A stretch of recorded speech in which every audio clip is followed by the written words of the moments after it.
Жителите на малото Чукарли во село Драгобраште деновиве чека нов асфалт од влезот на селото па се до центарот кај основното училиште Никола Парапунов.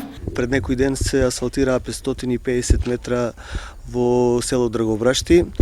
Втор слој реконструкција на постојаниот асфалт. Понатаму продолжуваме со асфалтирање во село Липец, потоа следат патниот правец Виница Јакимово и Виница село Градец. Се работи за реконструкција на постојаните патни мрежи.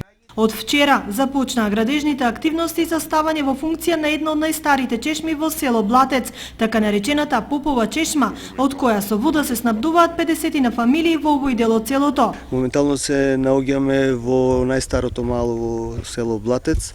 Овде во близина има една чешма која е стара повеќе од 100 години и во летните месеци кога постои криза за вода, овдешните жители ја користат оваа вода за пиење. Па водата пред 2-3 години пресушила и сега правиме една реконструкција за да ја повторно доведеме на оваа чешма за да можат овие жители да ја користат овде. Општината продолжува со планираните инфраструктурни активности во населените места согласно зацртаната програма и распишаните тендери, а пред месец дена беше асфалтирана и улица во село Трсино во должина од 700 метри. Инвестициите за овие улици се од сопствениот буџет на општината како и од Министерството